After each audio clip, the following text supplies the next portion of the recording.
Good afternoon, students. Now we are going to learn about the topic vapor pressure of binary solution of solid in liquid.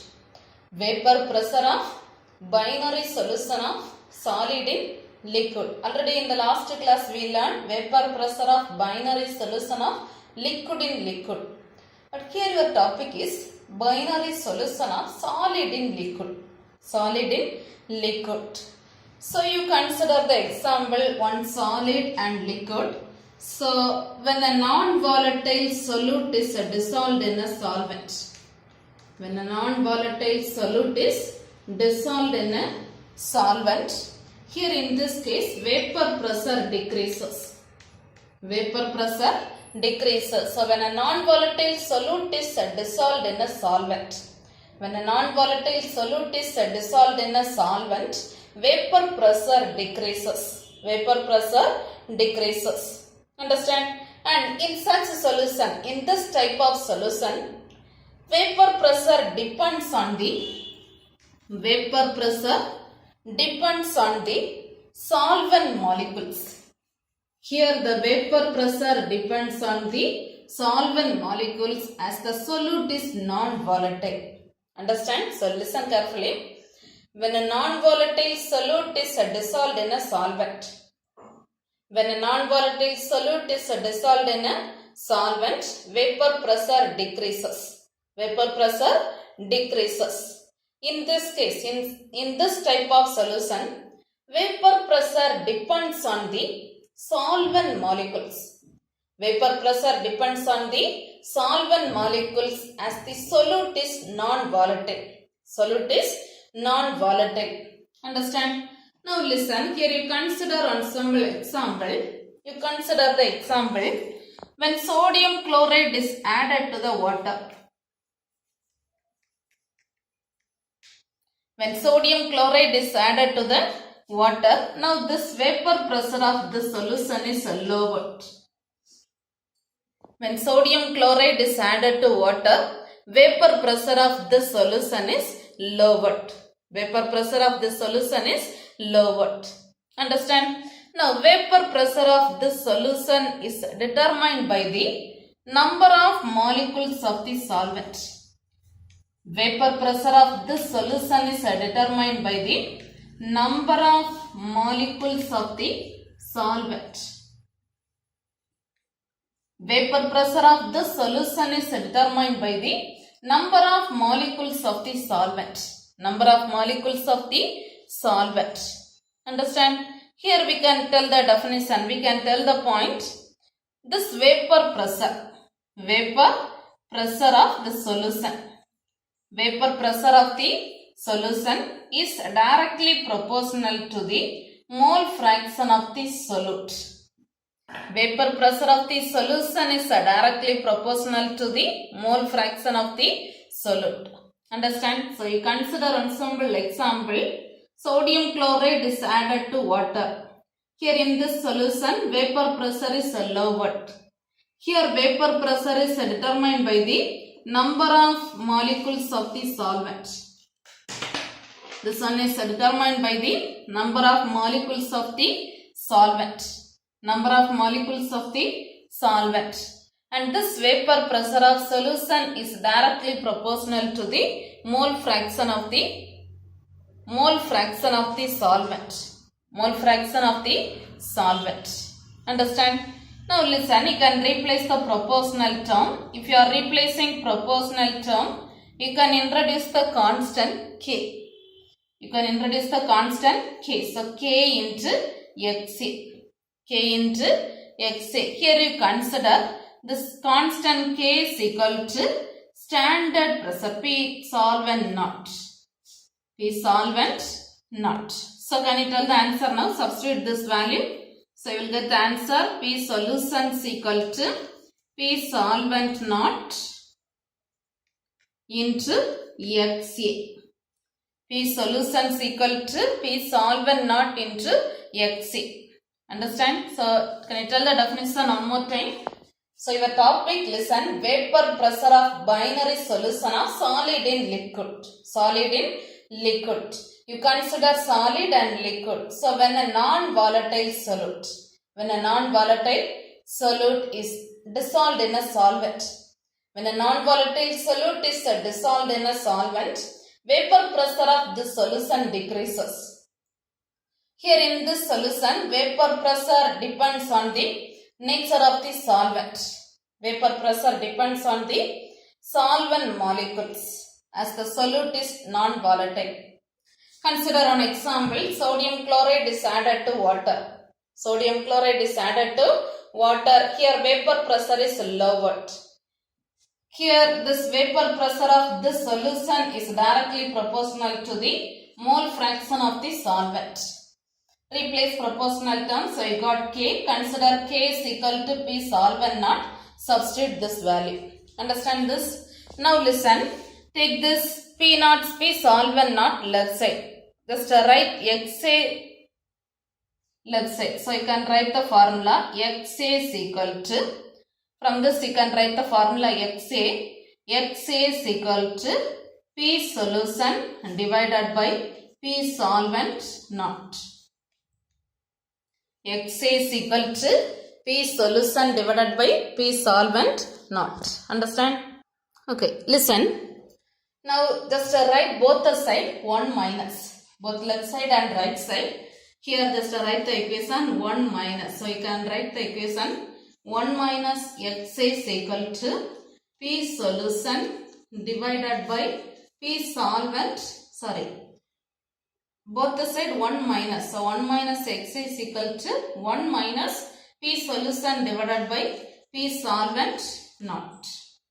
Understand? See 1 minus XA formula you know. You know the formula mole fraction. XA plus XB is equal to 1.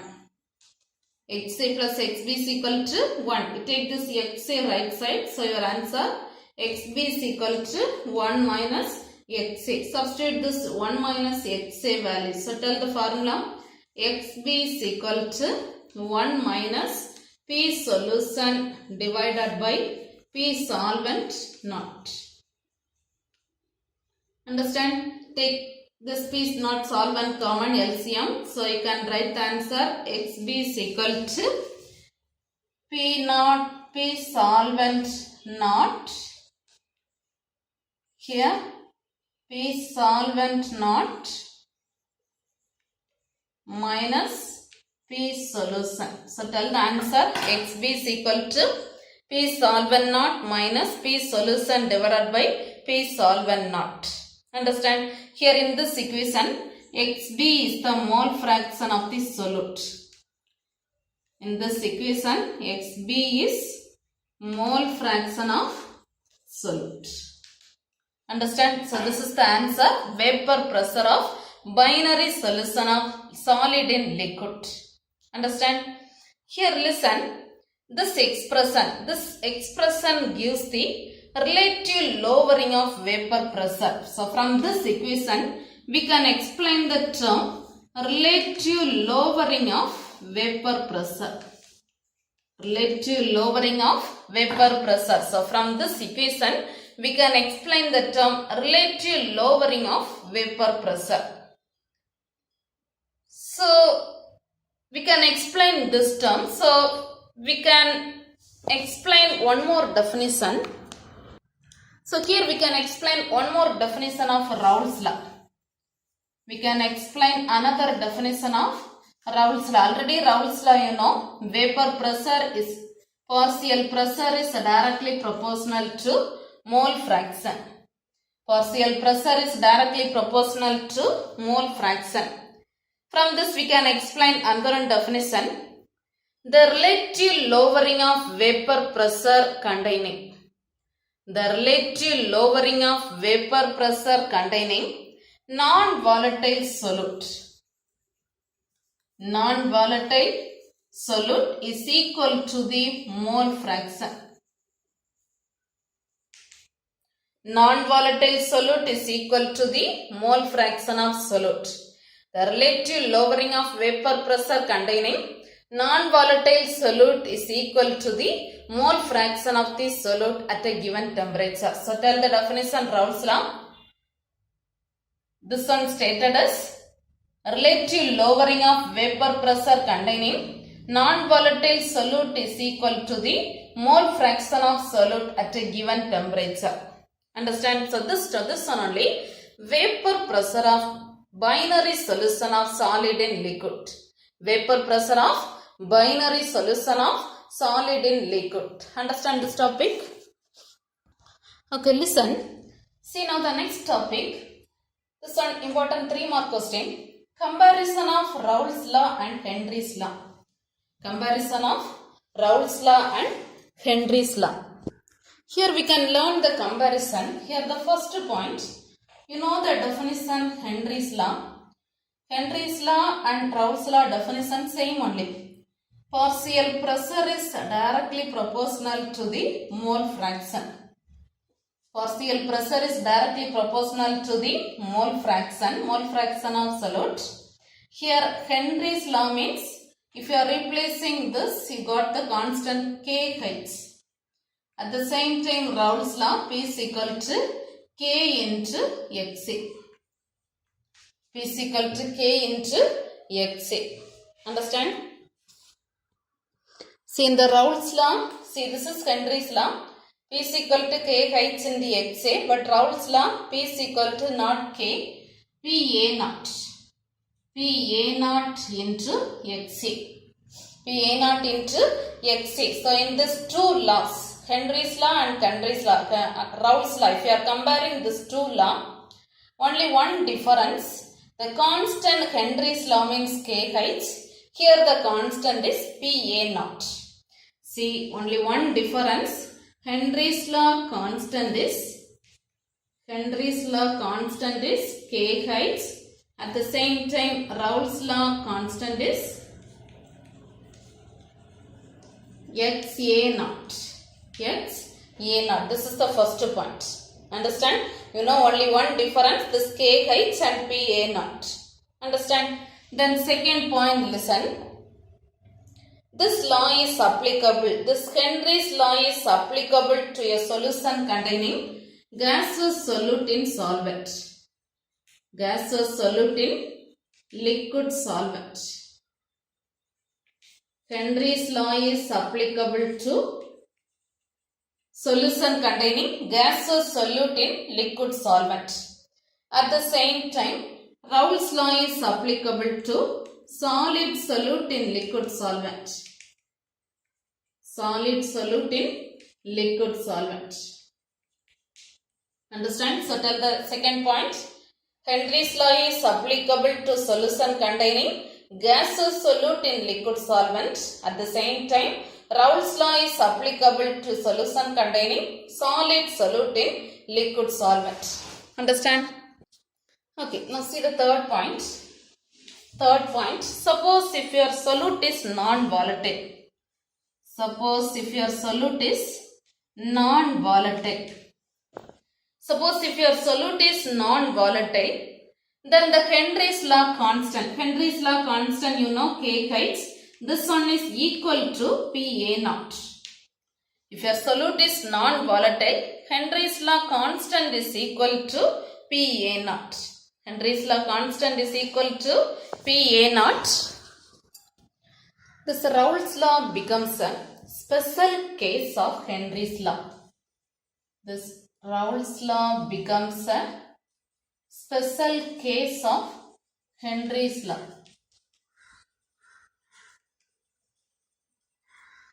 So listen, if a solution is non-volatile, suppose your solution is non-volatile, this KH, the Henry's law constant is equal to PA naught. Henry's law constant is equal to PA naught. So we are telling this Raoult's law becomes a special case of Henry's law. This Raoult's law becomes a special case of Henry's law.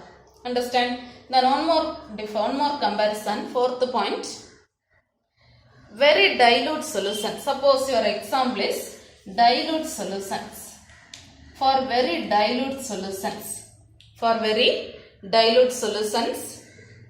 The solvent obeys Henry's law. For very dilute solutions, solvent obeys Raoult's law. solvent obeys Raoult's law and solute obeys Henry's law. For very dilute solutions, solvent obeys Raoult's law and solute obeys Henry's law. So this is only difference between Raoult's law and Henry's law. So what are the differentiations we learnt? Tell the first point. You know the definition. P is proportional to XA. If you are replacing proportional constant KH Henry's law, PA not Raoult's law. So this is only one difference. Here KH, Henry's law means constant KH, Raoult's law means constant PA naught. That is the first difference. Understand? Then second point, gaseous solute in liquid solvent obeys the Henry's law. This law is applicable to gaseous solute in liquid solvent. At the same time, Raoult's law is applicable to solid solute in liquid solvent. Then third point, if a solute is non-volatile, KH is Henry's law constant is equal to PA naught. So we are telling Raoult's law becomes a special case of Henry's law. Then one more point, last point, for very dilute solutions, solvent obeys Raoult's law and solute obeys Henry's law. Understand? This is only comparison of Raoult's law and Henry's law. Comparison of Raoult's law and Henry's law. Understand this topic? Now take page number 44. Page number 44. Vapor pressure of binary solution of solid in liquid. This is also important 5-mark question. Note this topic fully from starting to. When non-volatile solute is dissolved in a pure solvent, vapor pressure decreases. In such solution, this vapor pressure depends on the solvent molecules as the solute is non-volatile. Then one example they taken, sodium chloride is added to water. Sodium chloride is added to water. Here the vapor pressure is lowered. Vapor pressure is lowered. Here this vapor pressure is determined by number of molecules of the solvent present in the surface at any time, and this is proportional to mole fraction of the solvent. Then continuously page number 45. Page number 45, this derivation. P solution is directly proportional to XA. Here XA is mole fraction of solvent. Then replace proportional term and add constant K. K they taken P solvent naught and substitute this value. Then from this calculate this XA and both left side and right side write the equation 1 minus. Then you can substitute this value 1 minus XA is equal to XB. From where we got this formula? From the mole fraction XA plus XB is equal to 1. From there we got XB. Here also if you are taking LCM, you got the formula P naught solvent minus P solution divided by P solvent naught is equal to XB. And next continuously the above expression gives the relative lowering of vapor pressure. Based on this expression, Raoult's law can also be stated as relative lowering of vapor pressure of an ideal solution containing non-volatile solute is equal to the mole fraction of solute at a given temperature. Just note the answer till this, till at a given temperature. Understand? The next question, this is important 3-mark question. Comparison of Raoult's law and Henry's law. Comparison of Raoult's law and Henry's law. This is the first point. According to Raoult's law, we are telling for a solution containing non-volatile solute. They return the formula, Raoult's law formula, this one, P solute is equal to P naught solute into X solute. The same way Henry's law, here KH. So the difference between the above two expression is proportionality constant PA naught in Raoult's law and KH in Henry's law. This is the first point. Understand? Then second point, this one, Henry's law is applicable to solution containing gaseous solute in liquid solvent. At the same time, Raoult's law is applicable to non-volatile solid solute in liquid solvent. This is the second point. Understand? Then third point, this one, if the solute is non-volatile,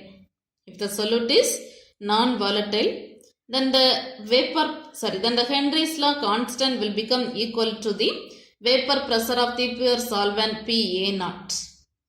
Till this third point. Then this one fourth point. Raoult's law becomes a special, till this third point only. This one, so we are telling Raoult's law becomes a special case of Henry's law. Then this is fourth point. For very dilute solutions, the solvent obeys Raoult's law and solute obeys Henry's law. So just a note till this. This one important 3-mark question. Comparison of Raoult's law and Henry's law. Totally 4 points. Understand this? Listen. Now the next topic. Ideal and non-ideal solutions.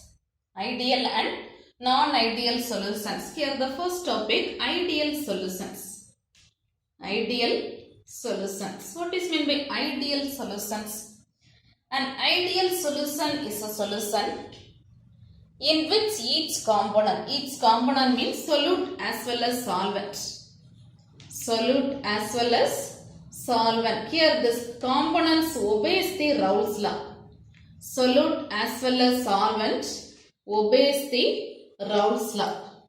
So what is meant by ideal solution? An ideal solution is a solution in which each component means solute as well as solvent obeys Raoult's law. Solute as well as solvent obeys Raoult's law over the entire range of concentration. Over the entire range of concentration. So tell the definition ideal solution. An ideal solution is a solution in which each component, solute as well as solvent obeys Raoult's law over the entire range of concentration. Understand? Now, we can learn some more topics, some more points of ideal solution. When the concentration of solute is very low.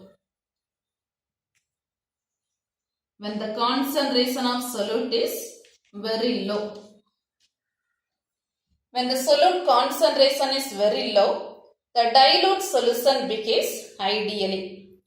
If the solute concentration is very low, we are telling just dilute solution behaves ideally.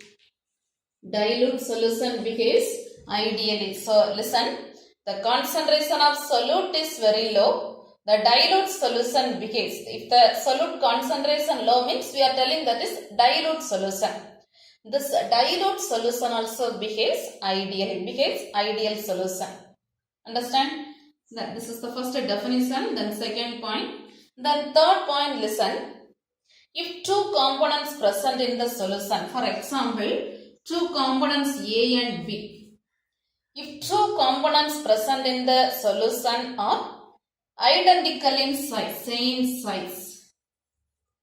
Two component size is same and structure also same.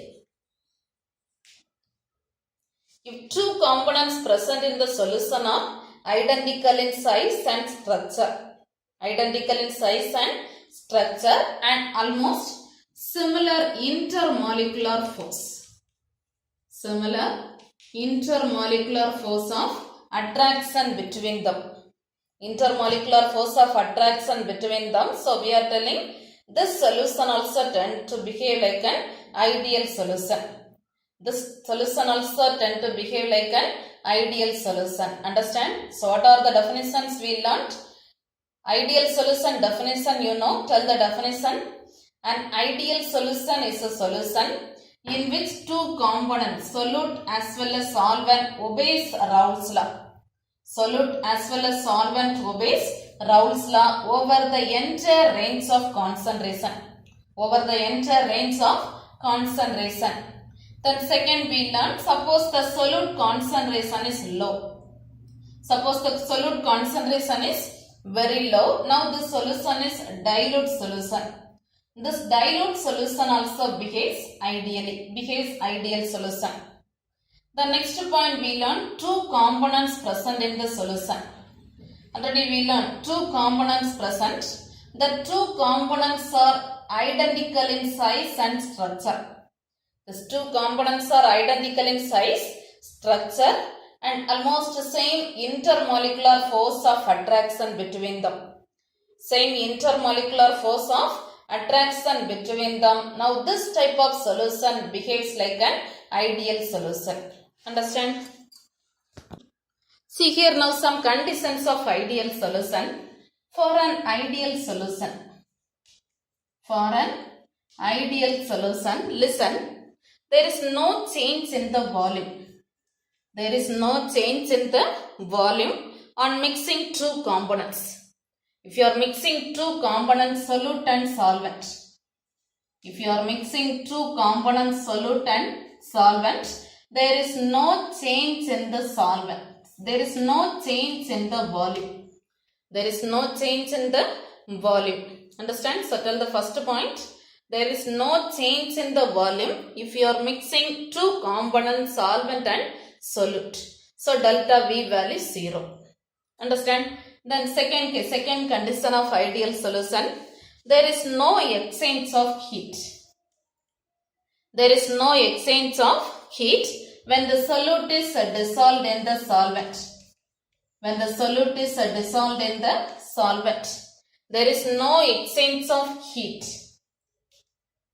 There is no exchange of heat when the solute is dissolved in a solvent. When the solute is dissolved in a solvent, there is no change, so this value is 0. Understand? Then third point, third condition, one more condition. Escaping tendency of solute and solvent. Escaping tendency of solute and solvent is same. Escaping tendency of solute and solvent is same. Escaping tendency of solute and solvent is same. Understand? So what are the conditions we learn? For an ideal solution, there is no change in the volume. There is no change in the volume on mixing two components, solute and solvent. Then second condition, there is no exchange of heat when solute is dissolved in a solvent. Then third condition, escaping tendency of solute and solvent is same. Understand? And here we can learn some examples of ideal solution. What are the examples means? Some examples they given. Benzene, two components, benzene and toluene. Benzene and toluene. Then second example, N-hexane and N-heptane. N-hexane and N-heptane. N-hexane and N-heptane. Next example, ethyl bromide and ethyl iodide. This one two components, ethyl bromide and ethyl iodide. One is solute and another one is solvent. Ethyl bromide and ethyl iodide. One more example, chlorobenzene and bromobenzene. Chlorobenzene and bromobenzene. So what are the examples we learned? Benzene and toluene, N-hexane and N-heptane, ethyl bromide and ethyl iodide, chlorobenzene and bromobenzene. Understand? Understand this topic, ideal solution. So what are the points we learned? Can you tell the points? First definition. An ideal solution is a solution in which two components, solute as well as solvent.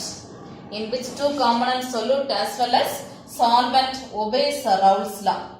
This one obeys Raoult's law over the entire range of concentration. Then second point, if the concentration of solute is very low, now the solution is a dilute solution.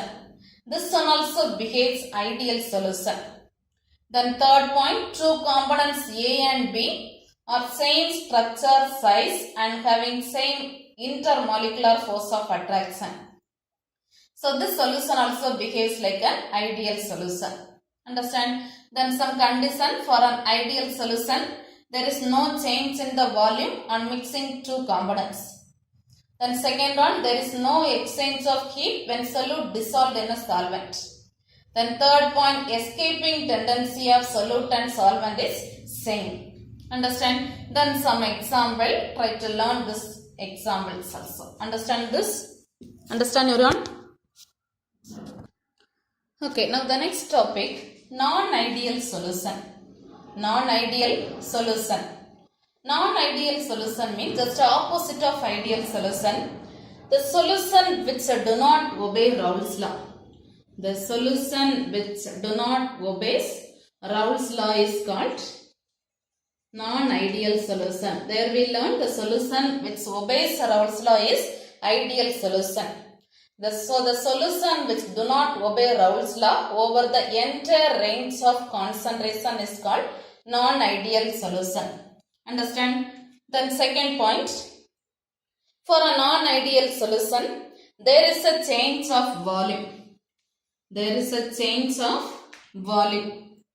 For a non-ideal solution, there is a change of volume and there is a change of heat. There we learn there is no change of volume and heat.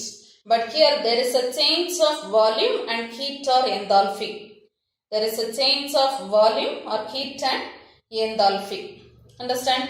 Then third point, the non-ideal solution, the deviation of non-ideal solution.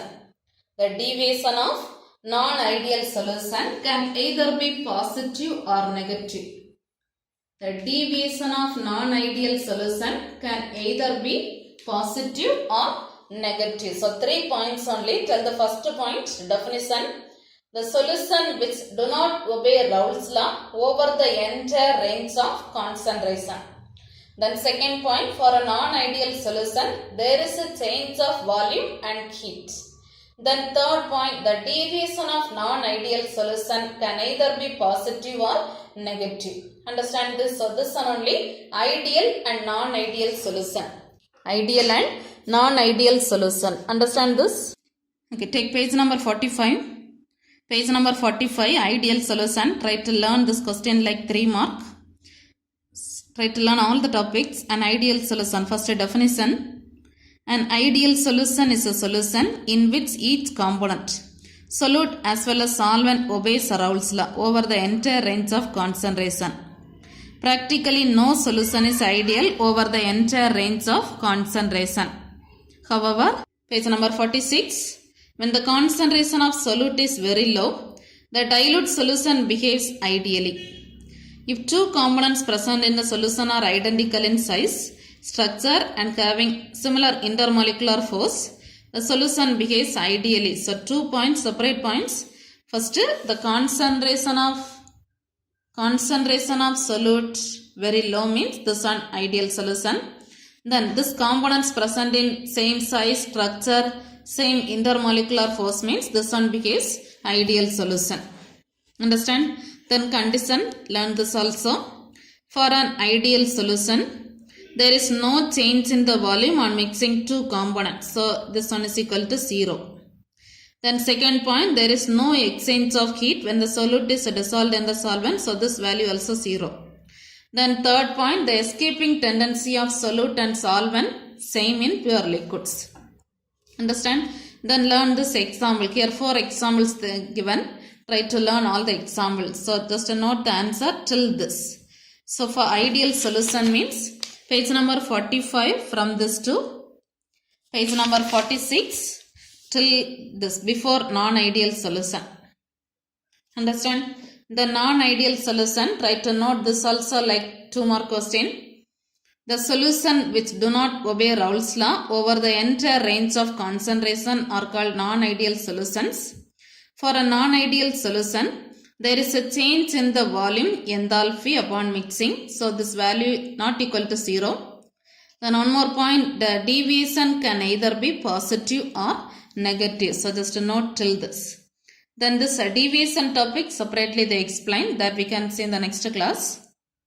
See here, now note the next day's homework. Homework, today's topic fully, vapor pressure of binary solution of solid in liquid.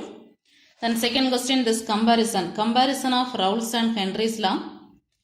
Comparison of Raoult's and Henry's law. Then third question, ideal and non-ideal solutions. Ideal and non-ideal solutions. So these 3 questions learn thoroughly. Vapor pressure, comparison, ideal and non-ideal solutions. Understand? Okay, thank you.